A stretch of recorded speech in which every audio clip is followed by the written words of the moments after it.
इस bumper mandate के लिए, इस बम्पर जीत के लिए मैं बिहार की देवतुल्य जनता का नमन करता हूं, उनका बहुत बहुत धन्यवाद करता हूं कि उन्होंने जो लोकतंत्र के अंदर किसी चीज़ का धन्यवादी होना, किसी चीज़ का थैंक्स करना और किसी चीज़ में आस्था करना और उसे दिखाने का काम वोट ही होता है। आज उन्होंने इस लोकतंत्र के महापर्व पर एक तो इतनी संख्या में वोट डालने का काम किया और उस वोट को एक तरफ एनडीए के पक्ष में डालने का काम किया, क्योंकि जब हम बिहार के अंदर गली गली मोहल्ले मोहल्ले घूमते थे, बिहार के लोग मोदी जी की नीतियों का और नीतीश जी की कार्यशैली के कायल थे और उनका बहुत गुणगान करते थे, लेकिन इतनी बम्पर तरीके से वो वोटों में तब्दील कर रहे हैं। जब उस टाइम इतना आइडिया नहीं था, लेकिन उन्होंने जो काम किया और उन्होंने विपक्ष के मुंह पर एक तमाचा मारने का काम किया कि जात पात की राजनीति करने वाले लोग और जंगल राज पैदा करने वाले लोगों की कोई जगह नहीं है। उन्होंने उस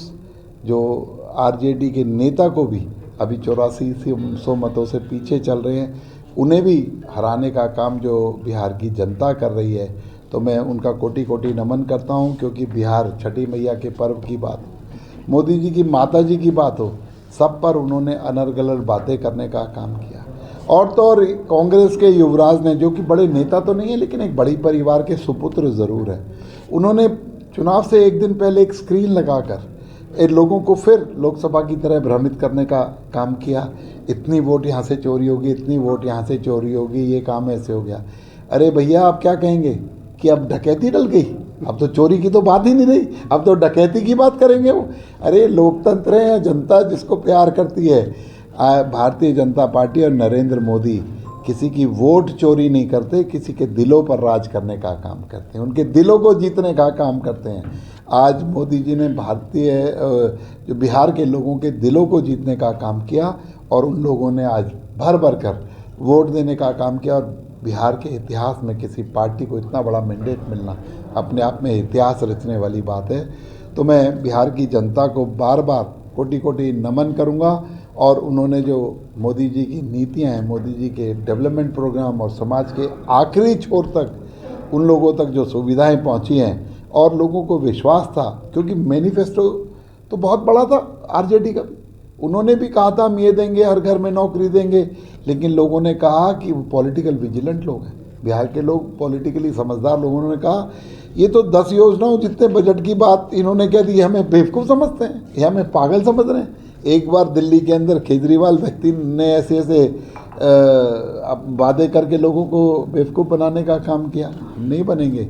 और इन्होंने जिस तरीके से झूठ बोला था लोकसभा से पहले कि मोदी जी संविधान बदल देंगे, मोदी जी दलितों का आरक्षण खत्म कर देंगे, उन जहाज़ों में हम आने वाले नहीं हैं। हम भारतीय जनता पार्टी को वोट देंगे और उन्होंने देने का काम किया, एनडीए सरकार को वोट देने का काम। एक बहुत बड़े रणनीतिकार इस बार सामने आए, प्रशांत किशोर, दावा कर रहे थे कि पता नहीं क्या ही कर देंगे।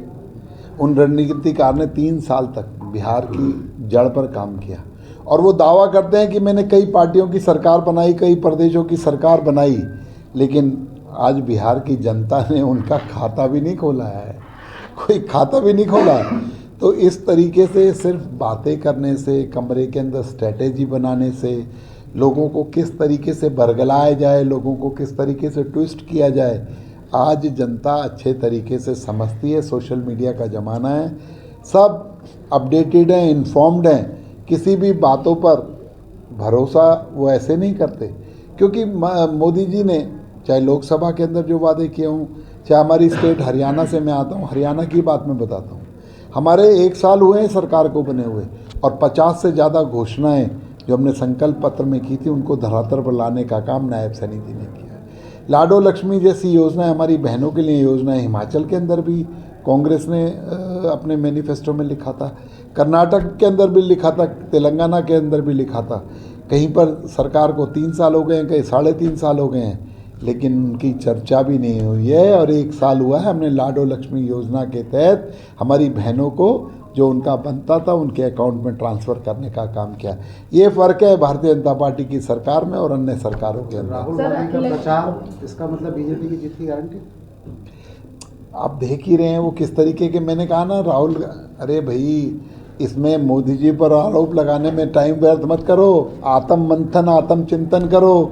कोई बड़ा प्रोग्राम लेकर आओ मोदी जी से बड़ा, कि जो लोगों को लाभान्वित कर सकता हो, और उसके रिसोर्सेज बताओ कि हमारे देश की इकॉनमी पर कोई फ़र्क नहीं पड़ेगा, हमारे खजाने पर कोई फ़र्क नहीं पड़ेगा, लोग भी लाभान्वित होंगे।